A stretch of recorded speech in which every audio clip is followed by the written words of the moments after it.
Um percentual significativo da população forma o grupo de risco do cálculo renal. Hoje a gente tem uma estimativa aí de 10 a 12% da população com propensão a ter cálculo renal. E desses 10, 12% que já tiveram cálculo renal, 50% tem também o risco de ter uma segunda vez. Tem pessoas que formam um cálculo só na vida e nunca mais formam. E tem outras pessoas que a gente até brinca de ser uma pedreira, porque toda hora está formando cálculo. Forma tanto cálculo que aí não tem nem mais dor, elimina o cálculo sem sentir dor. Porque até dilatou já o canal da urina, por onde passam as pedras. Os indivíduos que são mais predispostos, eles vão ter uma velocidade maior não só de formação de novos cálculos, como de crescimento daqueles cálculos já existentes. Tem uma estimativa que para cálculo renal a gente tem 4 homens para uma mulher. Até pela condição dos homens talvez serem mais carnívoros, tomarem mais cerveja, consumirem alimentos mais ricos em sal. Os obesos são os que mais têm propensão à formação de pedras nos rins. Em virtude dos maus hábitos alimentares, excesso de carboidrato refinado, excesso de proteína, pouca fibra, pouca água. O cálculo renal ele pode acontecer desde na infância até no idoso. Depois dos 30 anos de idade é mais comum a formação de cálculo. Até os seus 60 anos de idade é a faixa que a gente encontra com mais frequência. Uma atitude simples pode evitar muitos problemas com as pedras. Se eu sou uma pessoa que já tenho uma tendência genética à formação de cálculos renais, eu vou ter uma outra necessidade de consumir a água. Então, aí a gente vai ter que considerar, modular a quantidade de água para cada um.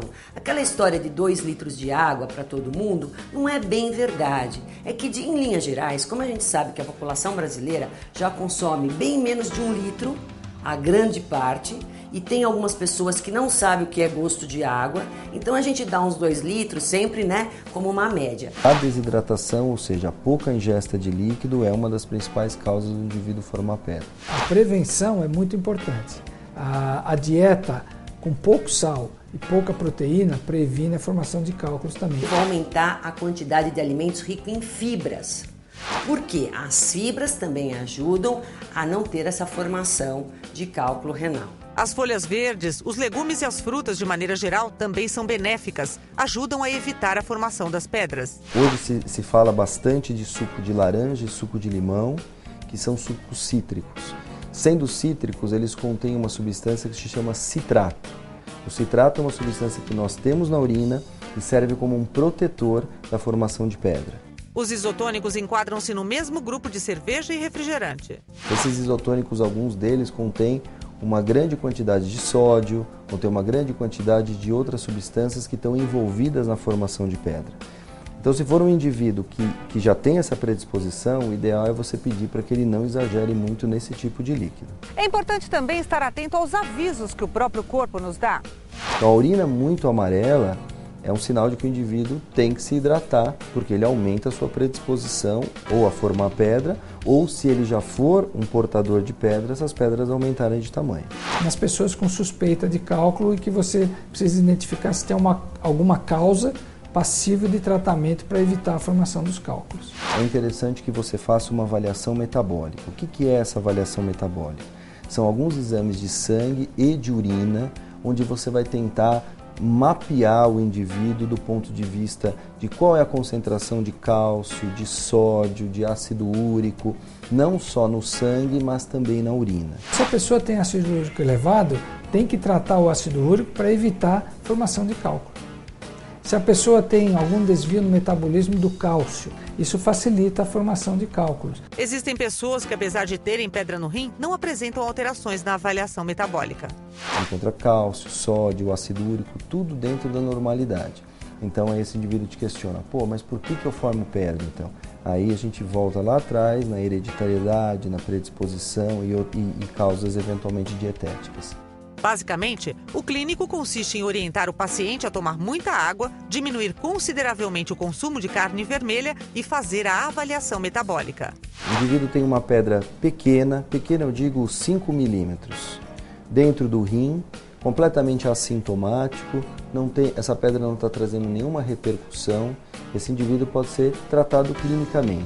Existem situações até de cirurgia que você tem que operar para tirar o cálculo. Um cálculo maior do que 2 centímetros que esteja alojado no rim, existe um tipo de cirurgia que a gente chama de cirurgia percutânea, que é onde o indivíduo recebe uma punção no rim, após essa punção faz uma dilatação e se entra dentro do rim com um aparelho para você fragmentar e remover esses cálculos. Um dos procedimentos mais conhecidos no tratamento do cálculo renal é o chamado bombardeamento das pedras. É um procedimento onde o indivíduo não recebe nenhum corte, nenhum furo, nenhuma perfuração.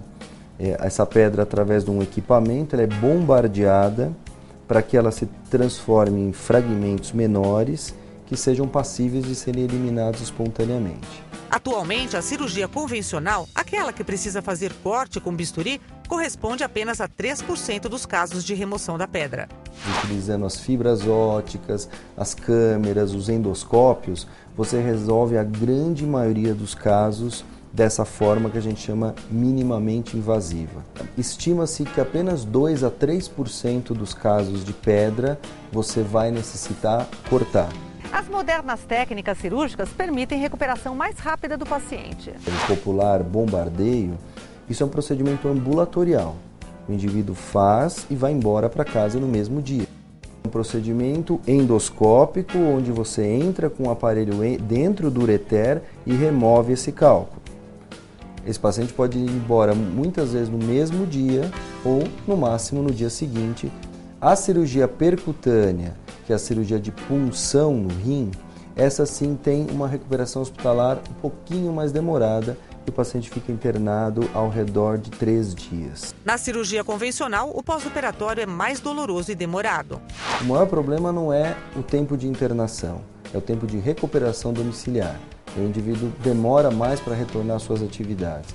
Se você quiser saber mais sobre bem-estar e qualidade de vida, acesse o nosso site. Acompanhe as novidades do programa seguindo o Twitter do Edição Saúde. E aproveite também para curtir a nossa página no Facebook. Até mais, tchau!